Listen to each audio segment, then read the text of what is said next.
Oke, Assalamualaikum warahmatullahi wabarakatuh. Selamat pagi, selamat siang, Bapak Bobi dan teman-teman sekalian.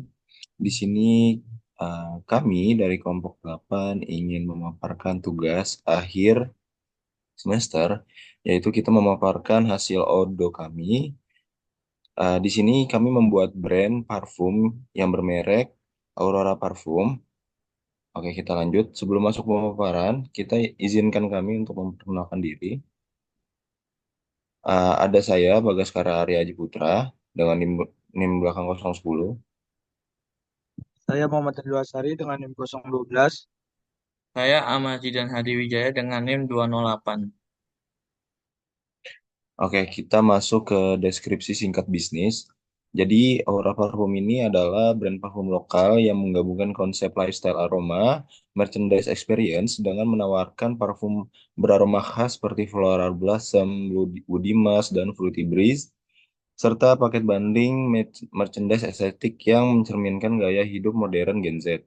Dengan keunikan berupa personalisasi aroma dan desain, kemasan ramah lingkungan, serta pengalaman belanja digital interaktif melalui Instagram, TikTok, dan Marketplace, Aura Parfum juga membangun identitas sebagai merek kreatif yang estetik, autentik, dan dekat dengan kebutuhan ekspresi diri anak muda, sekaligus menjadi UMKM lokal yang adaptif terhadap tren digital. Di sini ada base skenario-nya, yang dimana kita ini penjualannya tinggi dan pembayarannya tepat waktu. Pada screenshotan di atas ini terlihat grafik penjualan dengan banyak transaksi pada pekan berjalan dan sebelum jatuh tempo. Ini menggambarkan kalau invoice pelanggan itu on time, tidak ada keterlambatan pembayaran, arus kas kuat dan stabil, dan pengelolaan tagihan pembelian efisien. Di sini juga ada fitur unggah tagihan di panel, uh, yaitu menunjukkan membantu mempercepat pencatatan biaya. Dalam base case ini, supplier mengirim tagihan tepat waktu, sistem otomatis membaca invoice, hutang terkelola dengan baik. Jadi dampaknya laporan keuangan itu akurat dan siap dievaluasi kapan saja.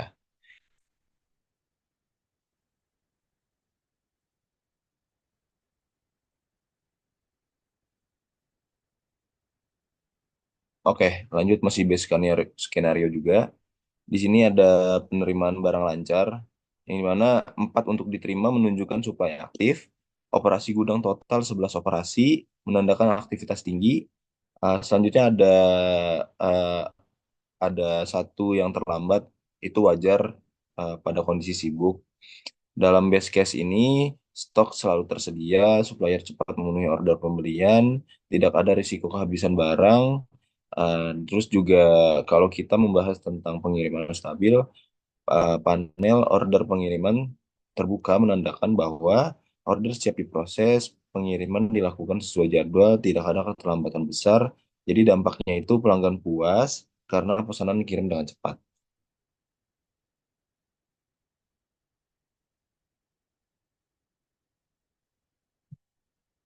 Lanjut teman saya, rekan saya. Oke, di sini selanjutnya saya akan menjelaskan dari normal case ya. Pada kondisi normal dashboard, akuntansi menunjukkan bahwa sebagian invoice penjualan telah jatuh tempo tetapi masih tempo. Sementara beberapa lainnya belum jatuh tempo, sehingga masih memiliki waktu untuk ditindaklanjuti. Proses pembelian juga berjalan standar dengan tagihan yang diunggah atau diproses secara bertahap. Rekonsiliasi bank Rekonsiliasi bank belum sepenuhnya otomatis sehingga memerlukan pengecekan manual. Namun hal ini masih umum terjadi dalam operasional harian. Secara keseluruhan, alur akuntansi berjalan cukup stabil meski tetap membutuhkan pemantau rutin agar tidak terjadi penumpukan masalah. Boleh di next. Selanjutnya ada kondisi normal, sistem stok persediaan menunjukkan bahwa terdapat beberapa penerimaan barang yang masih menunggu untuk diproses. Dalam hal ini, ada 4 dokumen keseluruhan alur operasional. Selain itu, terdapat satu operasi yang mengalami keterlambatan, tetapi Skala keterlambatan masih kecil sehingga dampaknya terhadap ketersediaan stok tidak terlalu signifikan. Total operasi yang sedang berjalan berjumlah 11, menandakan aktivitas gudang tetap berlangsung secara konsisten. Pada sisi pengiriman, masih ada order yang berstatus terbuka, tetapi hal ini lazim terjadi dalam kegiatan distribusi sehari-hari selama pengiriman tetap dipantau dan diproses tepat waktu. Lagi next. Selanjutnya ada worst case. Pada kondisi terburuk, dashboard akuntansi menunjukkan banyak invoice penjualan yang sudah jatuh tempo dan tidak tertagih. Sehingga arus kas perusahaan menjadi terganggu, tagihan pembelian tidak diunggah atau tidak tercatat dengan benar, menyebabkan laporan keuangan menjadi tidak akurat dan sulit dipantau. Rekonsiliasi bank tidak dilakukan secara rutin, sehingga banyak transaksi yang tidak cocok antara sistem dan rekening nyata. Kondisi ini dapat memicu kesalahan perhitungan pajak, laporan keuangan yang tidak valid, serta risiko ketidakseimbangan kas yang serius. Operasional keuangan pada tahap ini menjadi tidak terkontrol dan berpotensi menimbulkan kerugian besar bagi perusahaan.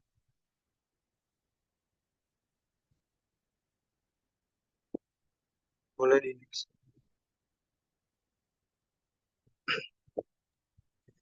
Pada kondisi terburuk, stok persediaan menunjukkan banyak penerimaan barang yang menumpuk dan belum diproses, seperti 4 dokumen yang menunggu dan berpotensi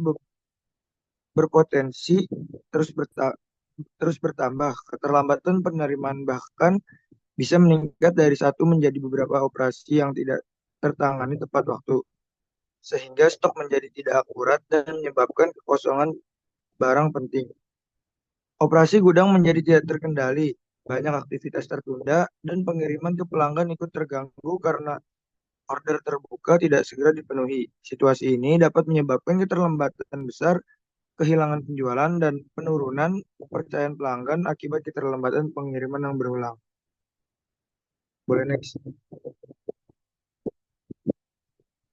Oke, selanjutnya akan dibahas oleh teman saya. Yang berikut ini untuk bukti penggunaan simulasi Odo-nya terhadap ada 4 step. Ini bisa dilihat di sini.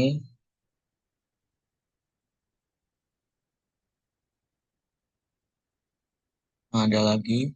Nah, dan kemudian ada di analisis dan kesimpulan. ERP seperti Odo membantu perusahaan mengelola seluruh proses bisnis secara terintegrasi mulai dari pelanggan, penjualan, pembelian, CRM, persediaan hingga akuntansi. Pada kondisi normal, ERP memberikan visibilitas yang jelas terhadap aktivitas harian melalui dashboard, sehingga perusahaan dapat memonitor invoice, jatuh tempo, status resi, operasi gudang, serta aktivitas pelanggan secara real time. Jadi ketika terjadi kondisi terburuk seperti resi terlambat, stok menumpuk, atau invoice tidak tertagih, ERP berfungsi sebagai sistem peringatan dini yang menampilkan notifikasi dan data detail sehingga masalah dapat ditangani sebelum berdampak lebih besar. Kemudian sebaliknya, pada kondisi terbaik, ERP memperkuat efisiensi karena semua modul bekerja otomatis dan saling terhubung, mulai dari data pelanggan yang langsung terhubung ke penjualan, stok yang otomatis berproses saat terjadi transaksi, hingga laporan keuangan yang langsung diperbarui tanpa input manual. Dengan demikian, ERP memastikan alur kerja menjadi lebih cepat, akurat, dan aman dari kesalahan, serta membantu manajemen membuat keputusan berdasarkan data yang jelas, dan juga secara keseluruhan ERP berperan penting sebagai alat pengontrol, penghubung, dan menunjang efisiensi dalam kondisi apapun. Baik, mungkin sekian presentasi yang bisa kami sampaikan. Terima kasih sudah memerhatikan. Kurang lebihnya mohon maaf. Wassalamualaikum warahmatullahi wabarakatuh.